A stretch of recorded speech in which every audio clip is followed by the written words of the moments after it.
The week my brother demanded $15 million from me, my mother set the table with the good china she'd bought on my credit card 11 years ago. She didn't remember that part. She set each plate like she was laying out a case for who in this family deserved nice things. Brett got the seat at the head, the way he always had. I got the chair by the drafty storm door, the one with the latch that never caught right. My name is on a house my parents say they bought their son. It has been on it for 11 years. Nobody at that table knew it yet, but the part that turned the whole night over, the part none of them remembered, was who had actually been holding that house up the whole time. I'll get to it. Stay with me. Welcome back to Calm Drama Stories. I'm Georgia, 34, and I built a home care company out of one client and a used sedan. This is the Christmas my family learned what quiet had really bought. If you've ever been the strong one nobody thought to thank, this story is for you. Drop a comment and be sure to subscribe. I drove down from Columbus the Sunday before Christmas, the way I had every year since I left. An hour and 15 minutes of flat gray highway, then the turn onto my parents' street in Dayton. The same wreath, the same plastic reindeer leaning in the yard. Inside, the starburst clock over the table ticked the way it had my whole childhood, loud in the quiet between things people meant to say. My mother, Carol, was pulling a clove-studded ham out of the oven, and the smell of it hit me like a younger version of myself.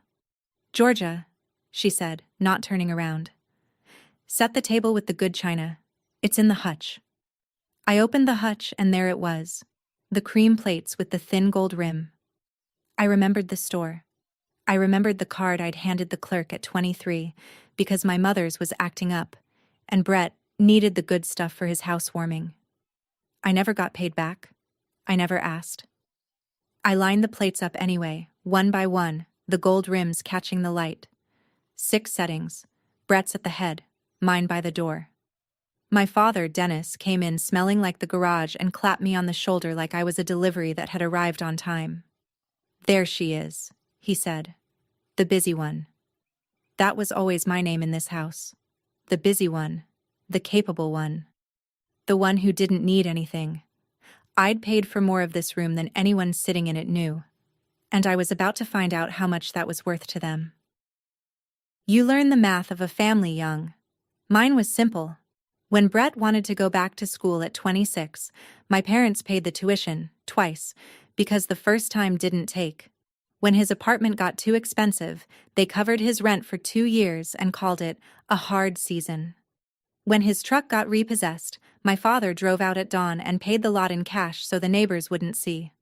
I learned all of this secondhand, at holidays, told as warm family stories. My own hard seasons I handled alone, because that was the role.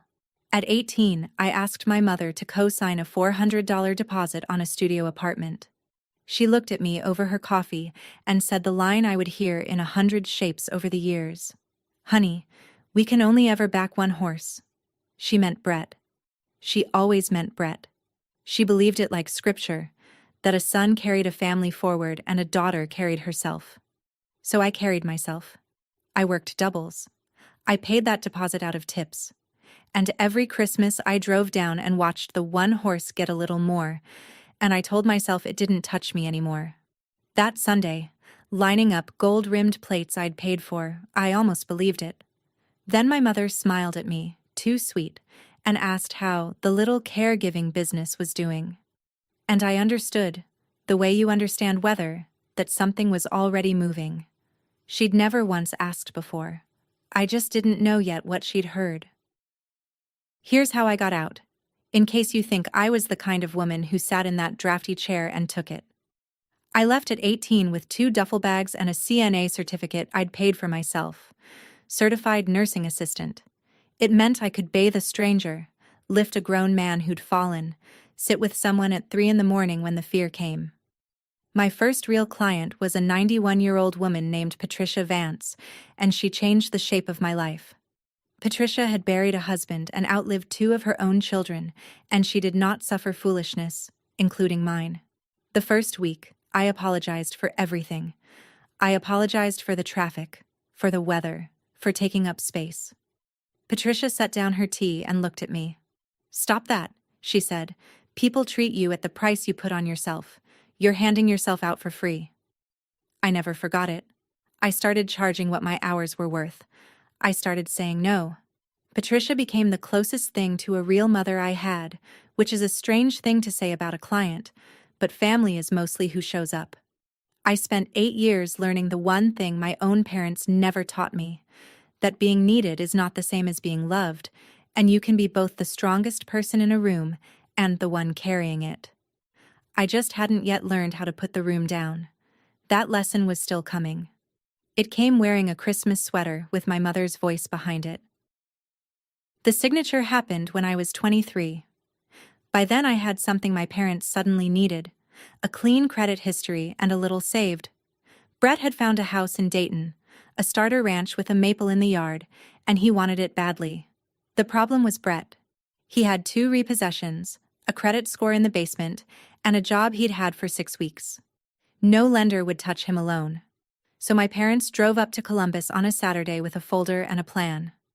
"We just need your name on it," my mother said, sliding papers across my kitchen table. "It's a formality. You've got good credit. It protects the family." My father added the part that got me. "You'd be helping your brother build something. He needs the leg up. You've already got yours." I was 23. I wanted, more than anything, to finally be the daughter who helped instead of the one who was simply expected to be fine. So I signed. I didn't co-sign, the way you'd back a friend. They put me on as a co-borrower, on the loan and on the note, my name beside Brett's like a partner. I even put $4,000 of my own savings into the down payment, because the gift money fell through at the last minute. They told me I'd be taken off in a year or two, once Brett got on his feet. I believed them. That was the last time being trusting cost me, because I learned. But the signature stayed. And so did my name. For 11 years on a house everyone in my family would swear up and down they bought their son. I want to be clear about something because I know how this looks. I didn't sit on that loan for 11 years out of weakness. I tried to get off it more times than I can count. Here's the trap, and it's a real one. When you're a co-borrower, you can't just walk away. The only way your name comes off a mortgage is if the other person refinances the whole loan into their name alone. And to refinance, Brett had to qualify on his own. He never could. Every time I pushed, the answer came back the same from the bank. His income wasn't steady. His credit was a wreck. The loan stayed exactly where it was, with both our names on it. So I had a choice that wasn't a choice. If Brett missed a payment and let it go into default, it wouldn't just sink him. It would crater my credit too, the credit I was using to build a company from nothing. So when he fell short, which was often, I quietly made up the difference. A few hundred here, 1,200 there. I logged every dollar in a notebook I kept in my desk, not because I planned to use it, but because nurses chart everything. You write down what you give so you don't lose track of yourself. Brett never knew. My parents never knew. They were too busy telling the neighbors how they'd bought their son a house to notice that the credit holding it up belonged to the daughter they swore didn't need a thing. The golden son was living on the strong daughter's name. He just couldn't see the floor he was standing on. While I was quietly holding up Brett's house, I was building my own thing, and nobody asked about it once. It started with Patricia. When her regular agency kept sending different aides who didn't know her medications, I started covering the gaps myself, off the clock, then on. Other families in her building heard.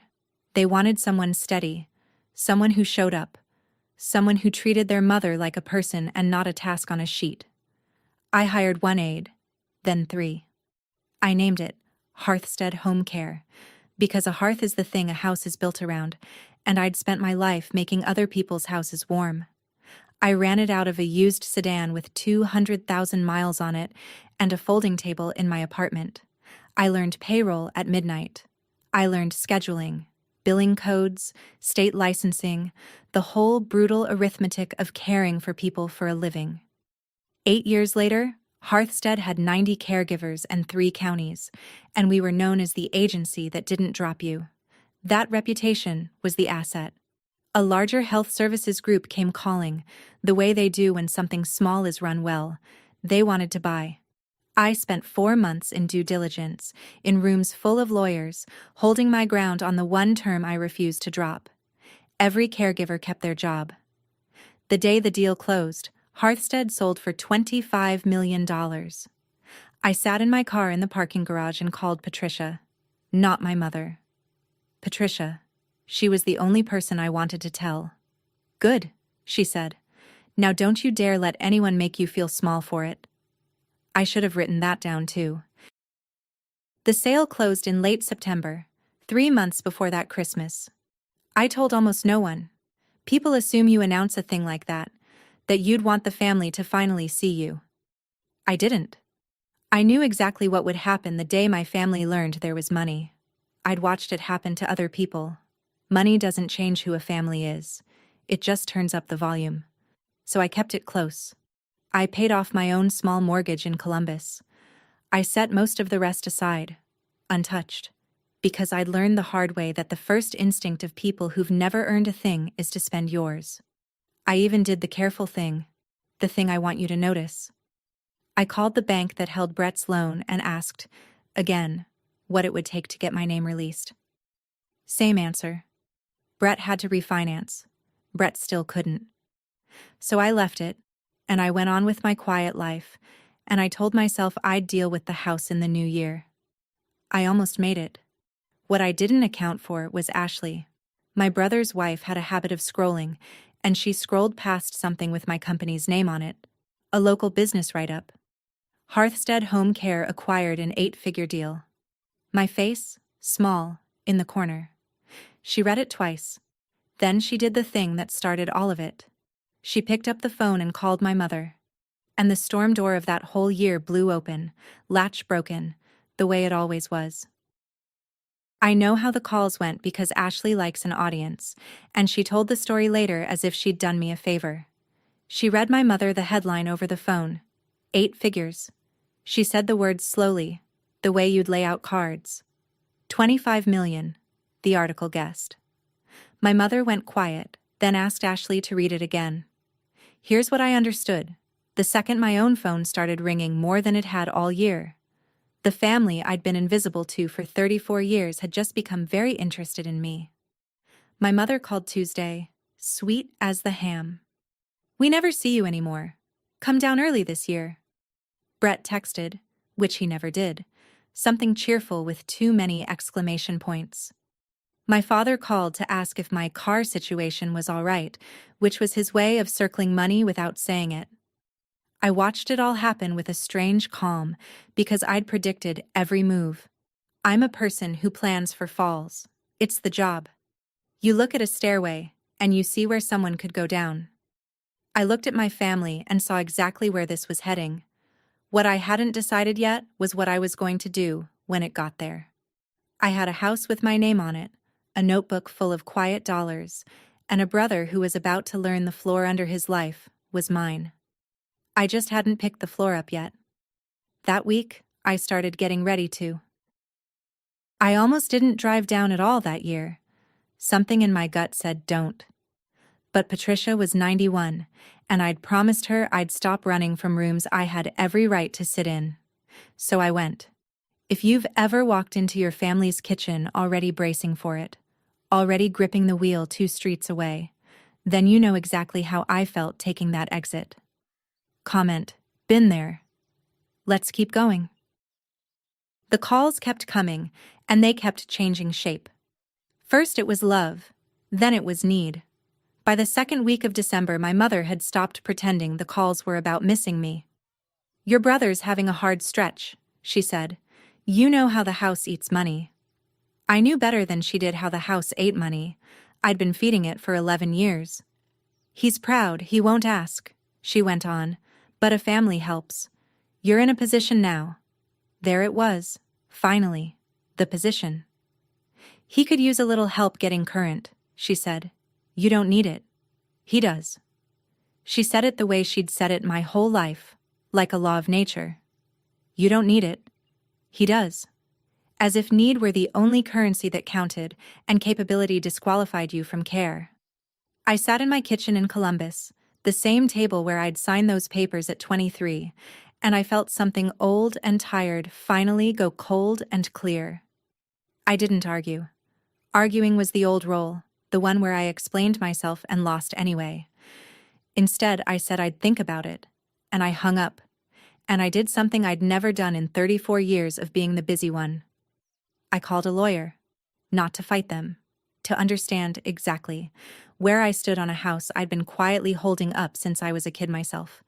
If they wanted to talk about who deserved what, I wanted to know the truth on paper before I sat at that table. I made the appointment for Thursday. Aaron Webb's office was above a bakery, which I took as a good sign, because anyone who works over the smell of bread can't be all bad. He was a real estate and elder law attorney, 60s, the kind of calm that comes from watching families do their worst to each other for 30 years. I laid it out: the co-borrower signature, the down payment, the 11 years of quiet payments, the notebook.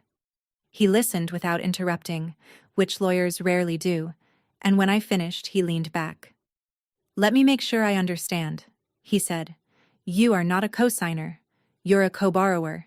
Your name is on the note and, very likely, on the title." He let that sit. "That's not nothing, Ms. Palmer. That's ownership." I'd spent 11 years thinking of myself as Brett's safety net, a burden I carried. Aaron was telling me I was, on paper, half of that house. "So what can I do?" I asked. He spread his hands.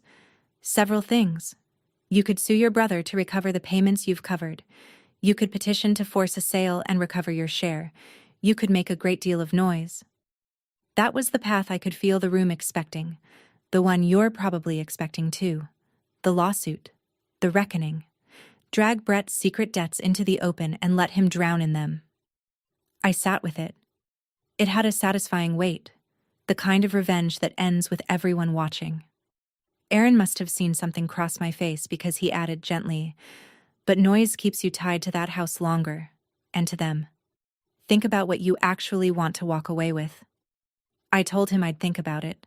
I was getting good at that line. Before I left, Aaron drew me a clearer picture, and it's the picture you need too, because it's the hinge the whole night turns on. "A co-signer," he said, "owes the debt but owns nothing. They're just a name the bank can chase." He tapped the table. "A co-borrower is different. You owe the debt and you own a share. You have rights. You can't be removed without your consent, and you can't simply be erased." Then he told me the part that mattered most. "The only clean way for your name to come off that loan is for your brother to refinance it entirely into his own name, and to do that, he has to qualify on his own," I said. "Yes." We looked at each other. We both knew Brett. "In 11 years, Aaron said carefully, "has your brother's financial picture improved enough to qualify for that house alone? Today, without you?" I almost laughed. Brett had refinanced that house 3 times that I knew of, each time pulling cash out, each time leaning harder on the equity my payments had protected. His house was a tower of borrowing with my name holding the bottom brick. "No," I said. "He can't qualify alone. He never could." Aaron nodded slowly, like a man watching a problem solve itself. "Then you have more leverage than you think," he said. "The question isn't whether you can act. It's how loud you want to be when you do." I drove back to Columbus that afternoon with 2 roads in front of me. The loud one, the lawsuit, the public unburdening of everything Brett had hidden. And another one, quieter, that I couldn't see clearly yet. It was already there. I just hadn't turned toward it. That night, I did what I do best. I charted. I pulled every record I had access to as a co-borrower, which turned out to be a lot, because the bank had been sending me notices for 11 years that I'd filed without ever quite reading. Statements, payoff quotes, the refinance history. Laid out on my kitchen table, Brett's house told a story nobody in my family had ever heard out loud. The original loan, when we bought it, had been modest. Then came the refinances. Each one pulled cash out for something. A boat one year, a business opportunity another. The tuition my parents thought they'd paid in full had actually been rolled into the house once, quietly. Every time, the balance climbed. Every time, my name went along for the ride, because you can't refinance a co-borrower's loan without the co-borrower. Every time, they'd slide the pages across some kitchen table, point to the line, and I'd sign where Brett's finger landed, trusting it was routine, the way I'd been trained to trust. I never once read past my own signature. This was the first night I'd laid the whole history out flat and actually read what I had been signing. The house my parents bragged they'd bought their son outright was leveraged to the rafters, and the only reason it hadn't collapsed under its own weight was the daughter quietly covering the months it came up short. I sat there a long time. Outside, my own street was dark and paid for. I thought about all the Christmases I'd driven home from that table feeling like the poor relation, when the truth was the opposite. I wasn't the family's charity case. I was its foundation. They'd just built the whole house facing the other way, so nobody ever had to look at me. Something in me went very still. Not angry. Still. Tomorrow I'd find the original folder.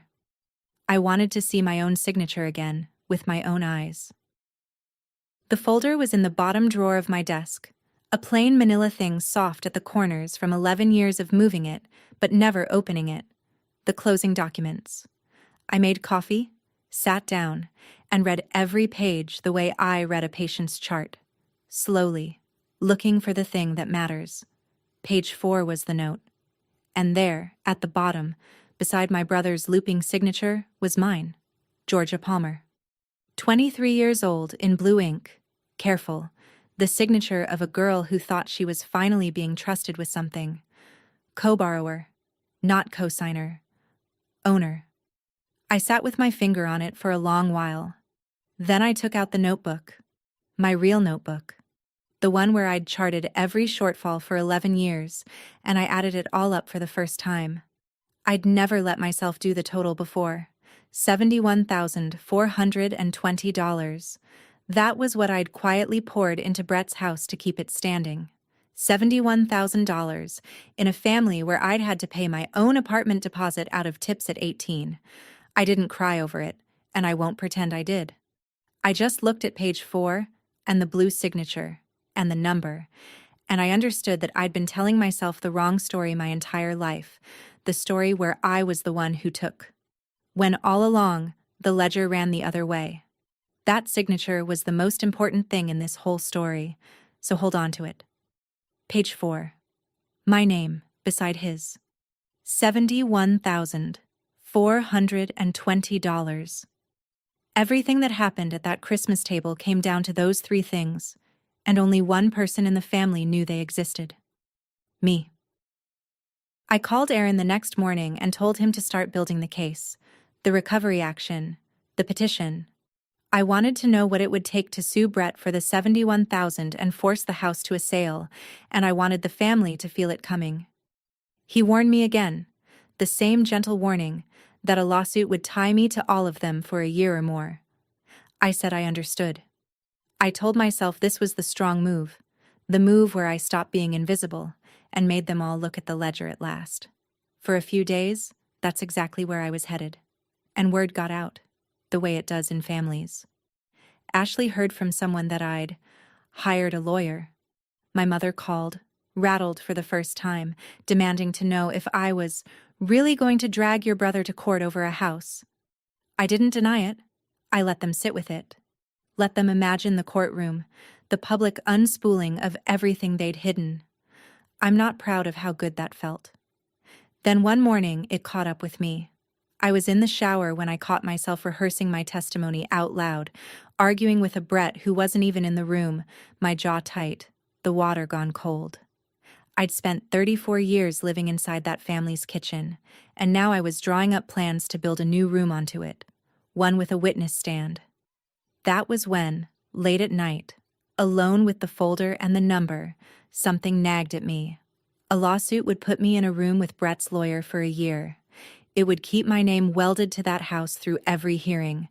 It would make me, once again, the one carrying the whole thing, just in a different building, with worse lighting. I'd be winning, maybe. but I'd still be holding the house. And I was so tired of holding the house.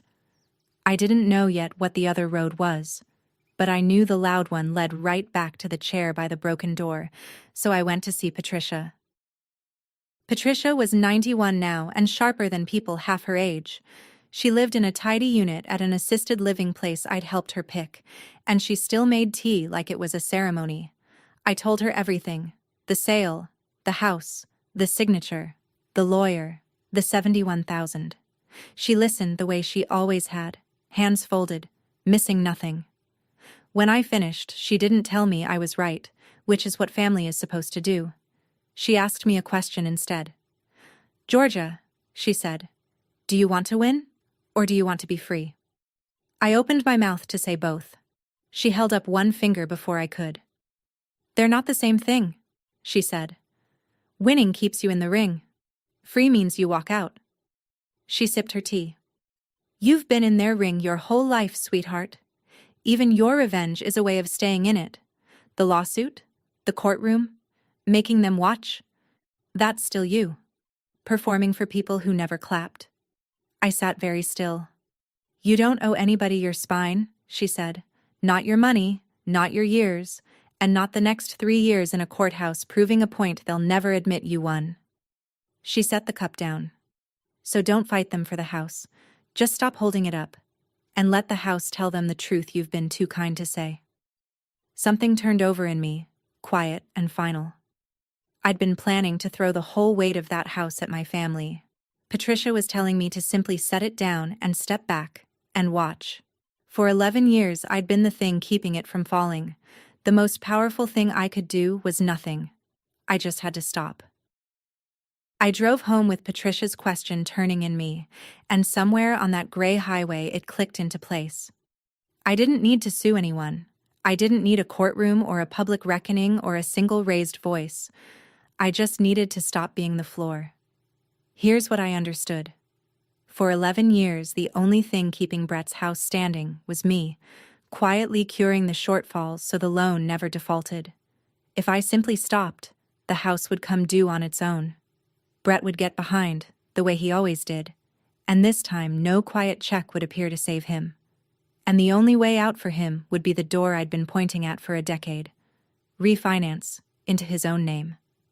Which he could not do. He couldn't qualify a loan in 11 years, and he certainly couldn't now, with the house leveraged to the ceiling. Without me, the math had only one answer. The house would have to be sold to pay off the note. And when it sold, my name would finally, cleanly come off it. I'd be free, not through a fight, through subtraction. The revenge my family would never see coming wasn't an attack. It was an absence. I would simply remove the one thing they'd never noticed was there. It was the most me thing I could possibly do. A nurse doesn't break the body to make a point. She stops propping up what was never healthy and lets it find its own level. My family had spent 34 years insisting I didn't need anything, and the golden son needed everything. Fine. I'd give them exactly the family they'd designed, one where I gave nothing, and we'd all finally see who'd been holding whom. I called Aaron and told him I'd changed direction. No lawsuit. He went quiet for a second, then I heard something like respect in his voice. "Tell me," he said. So I did. I told him I wanted to do 2 simple, lawful things. First, I would stop covering Brett's shortfalls, effective immediately. No more quiet checks. Second, I wanted to notify the loan servicer, in writing, that I would no longer be curing payments on the account, and to formally request the process and figures for releasing my interest. "You're within your rights on both," Aaron said. "Completely. You're not required to subsidize a co-borrower forever." He helped me draft the letter that afternoon. It was short and unremarkable, the kind of letter that changes a life without raising its voice. I notified the servicer of my position.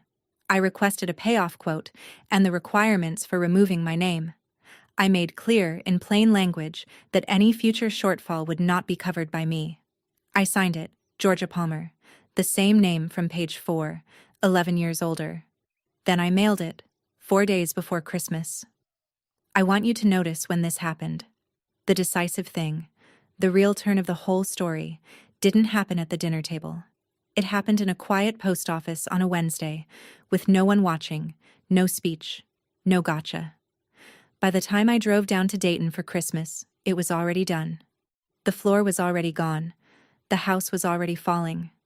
They just couldn't feel it yet. I'd be sitting at that table, by the broken door, when the first crack reached them. And the only thing I planned to do was tell the truth, calmly, one time, and leave. And people keep asking why I didn't just write the check and keep the peace. Here's the thing about being a family's safety net. Nobody thanks the net. They don't even see it. They only notice it the day it's finally gone, and they hit the floor they swore was solid. I'd been the net for 11 years. That December, I decided to find out what happened if I simply stepped aside. If you've ever been someone's net, stay with me for what comes next, and subscribe. The early gathering was the Sunday I told you about, the ham and the gold-rimmed plates and the chair by the door. That was when the money came out. We were halfway through dinner when Ashley set down her fork, looked across the table at me with a bright, terrible smile, and set it for the room. So are we not going to talk about George's $25 million? The starburst clock ticked into the silence. My father stopped chewing. My mother's hand went to her collar. Brett looked at me like I'd been hiding a second head. "What is she talking about?" he said. So I told them, plainly, because there was no point hiding it now. I'd built a company. I'd sold it. It was a good number. I kept it short and unbothered, the way Patricia taught me, and I watched the temperature of the room change in real time. My mother's shock lasted about 4 seconds before it turned into something else. Calculation. I'd seen that exact look on her face my whole life, the look that came right before, "We can only back one horse." She reached across and put her hand over mine, warm and damp. "Sweetheart," she said, "that's wonderful. That's such a blessing for this family." This family. Not me, the family. And then, softer, the old law, dusted off and aimed. "And your brother's struggling so much right now, you don't need it." She squeezed my hand. "He does." There it was again. The whole creed of my childhood set over a ham I could have bought 100 of. I didn't pull my hand away. I just looked at her, and for the first time in my life, I didn't feel the need to explain why she was wrong. It moved fast after that, the way these things do once the number is on the table. My father cleared his throat and started talking about keeping wealth in the family. Brett, emboldened, leaned in. "Look, I'd never ask," he said, asking. "But the house has been tight. If you floated me something, even a loan." He named a figure, then a bigger one. By the end of the meal, a loan had become your fair share to give, as if my company had been a family project I'd selfishly cashed in alone. Ashley delivered the line they'd clearly rehearsed. "After everything your parents did for you growing up," she said, "you'd really let your own brother lose his house?"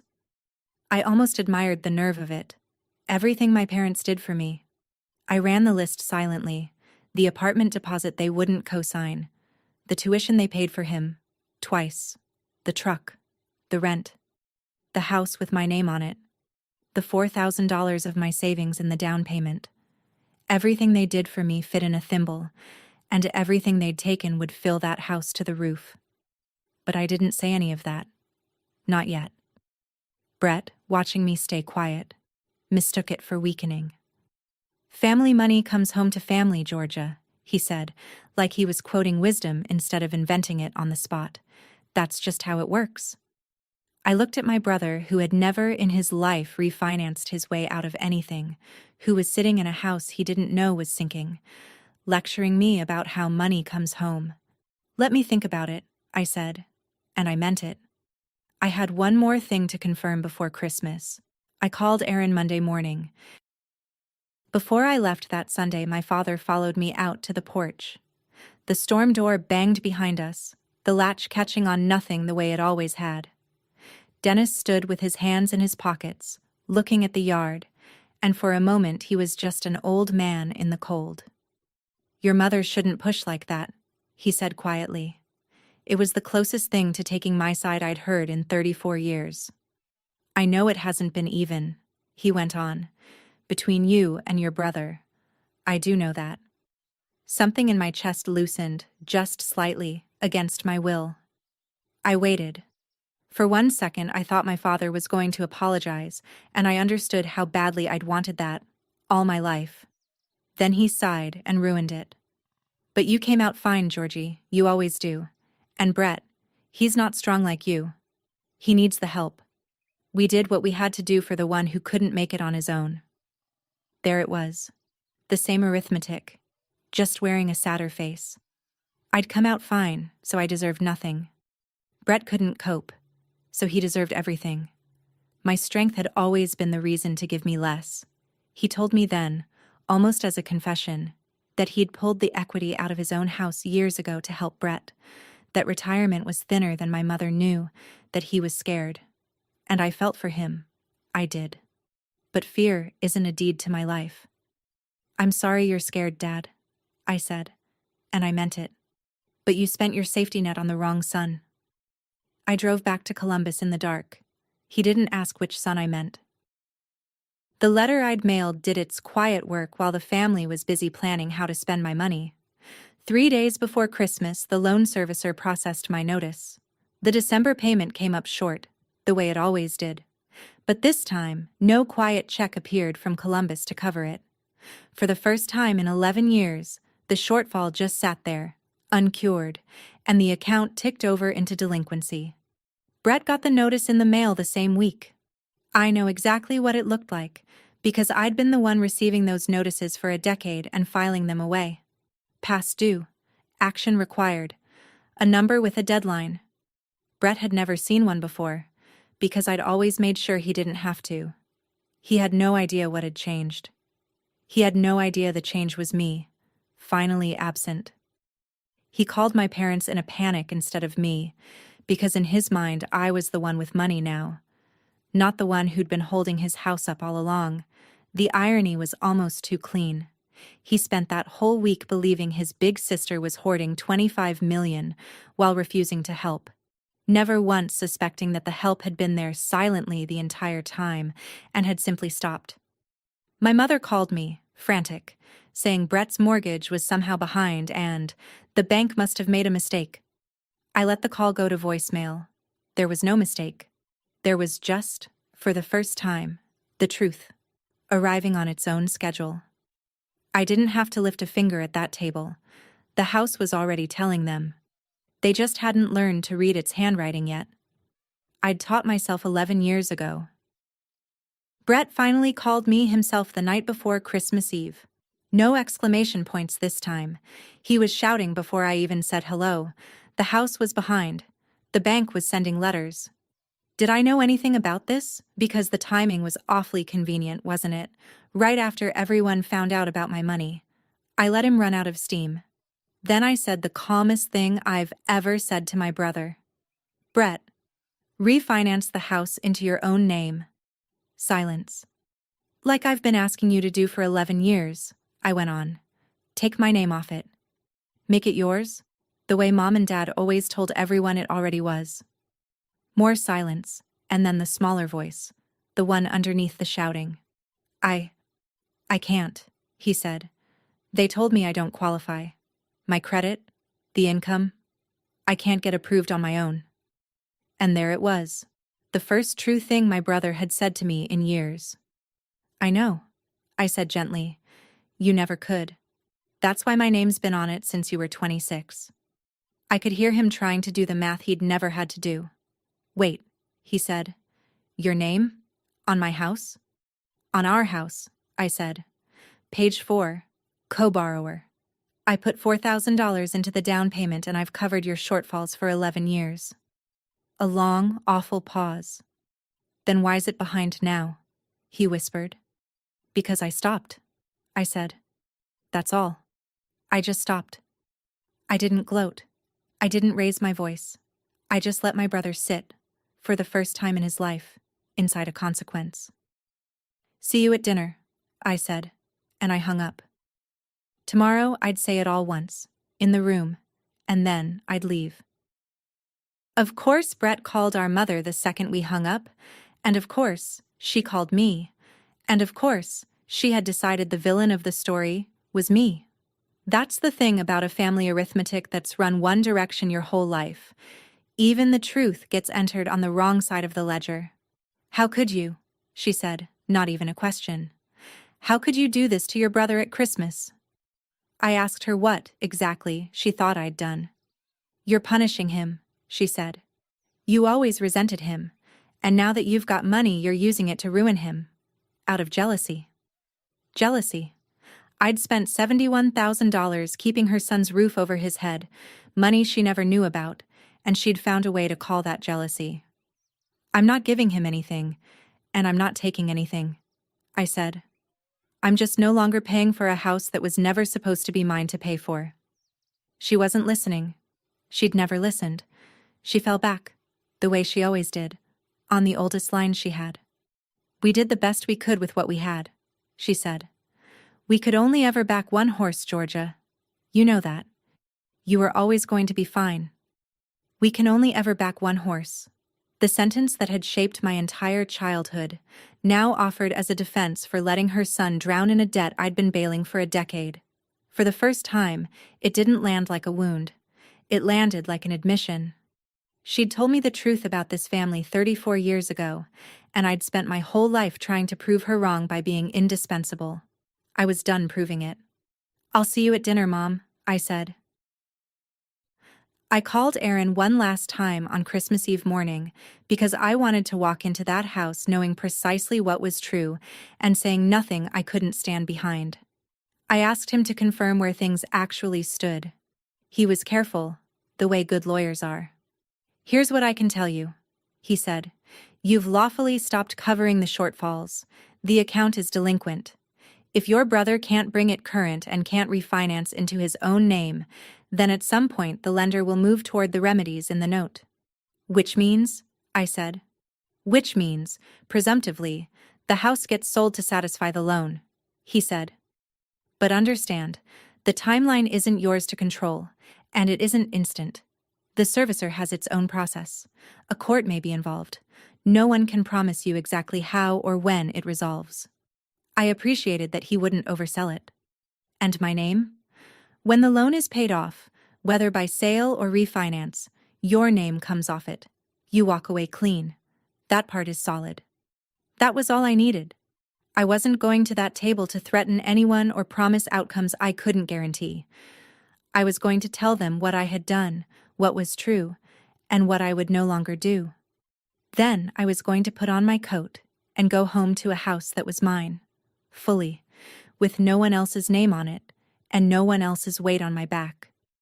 I packed a small bag in case I needed to leave fast. I didn't plan to stay long. I'd say it once, calmly, in front of all of them. And then, for the first time in 34 years, I'd let the door bang behind me and not turn around to fix the latch.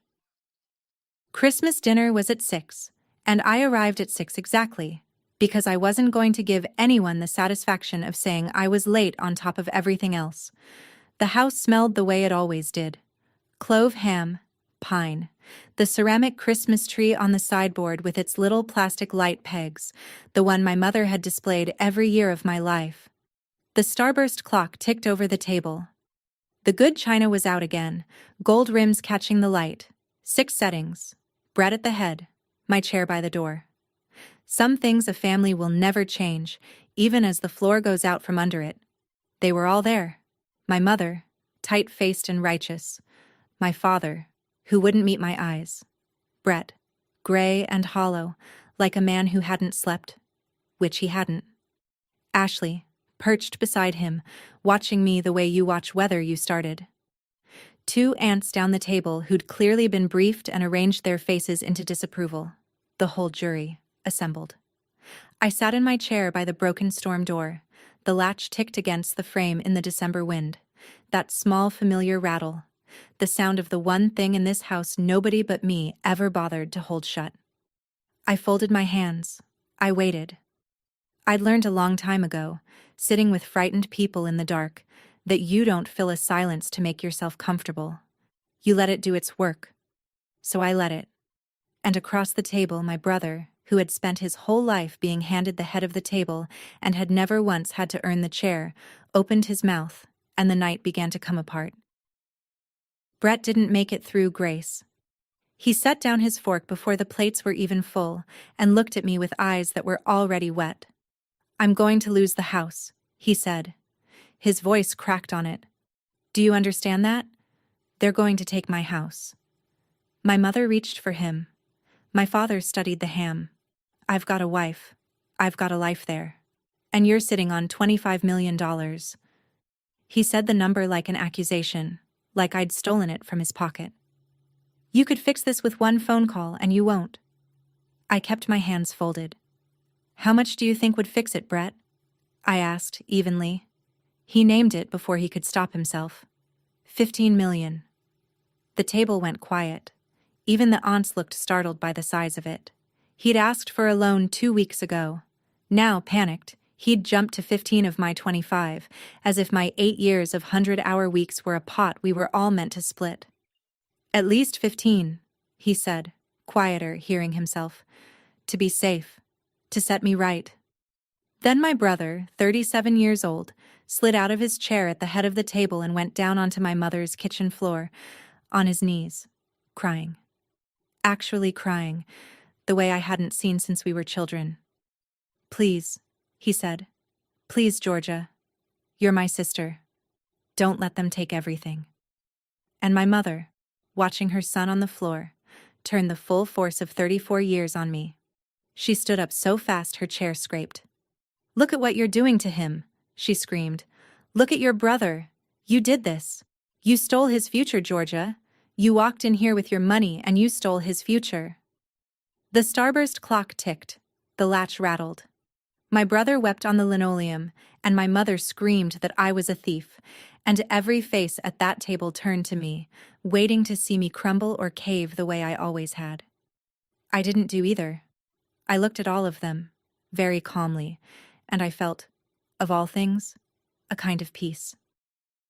Because I finally understood I was the only person in that room who knew what was actually true.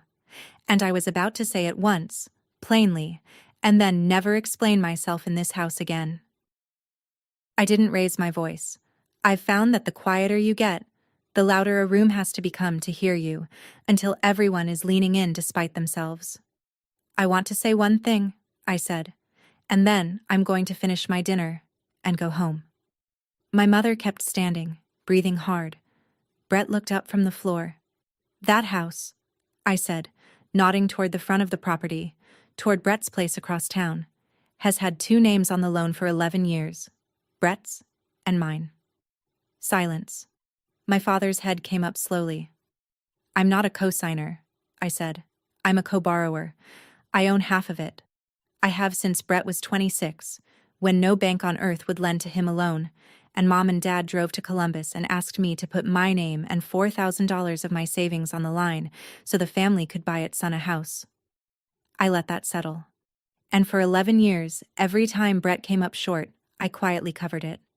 $71,000 all told. None of you knew. That's the only reason that house never went under." Ashley had gone very pale. Brett's mouth was open.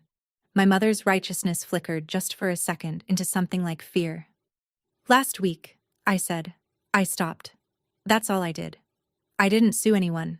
I didn't take $1 from any of you. I simply stopped paying for a house that was never supposed to be mine to carry. The only way my name comes off that loan now is if Brett refinances it into his own name, and we all know he can't."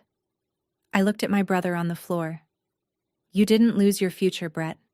You've been living on mine since you were 26. I just stopped lending it to you." My mother found her voice, thin and shaking. "Family money," she started, "comes home to family."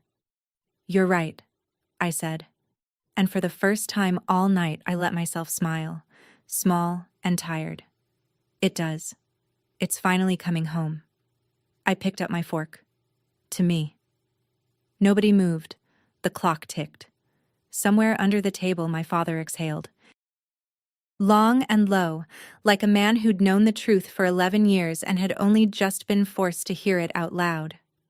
I took a bite of ham I'd practically paid for. It was very good. For a second, nobody in that kitchen knew what to do with a Georgia who didn't flinch. Then my mother did the only thing she knew how to do. She got louder. "After everything we sacrificed," she cried, "we did our best. We could only ever back one horse, you know that. We told you that." And I set down my fork, and I gave her the last thing I had to say. Gently, because it wasn't an attack. It was just, finally, the truth. "You said you could only ever back one horse, Mom," I said. "You were right. But you spent 34 years staring at the wrong end of the stable." She stopped. "You never once noticed which one of us was actually carrying the whole barn." The aunts looked at their plates. Ashley had slid an inch away from Brett, the way people do when they realize they bet on a losing hand, and my brother, still half on the floor, looked at me with an expression I'd never seen on him before. Not anger. Not even fear, exactly. Recognition. The dawning, 11 years late, of who I'd actually been to him all along and what it had cost me, and how little any of them had ever turned around to see it. I stood up. The chair by the broken door scraped back. The latch rattled in the wind. That old familiar sound, the one nobody but me had ever bothered to hold against the cold.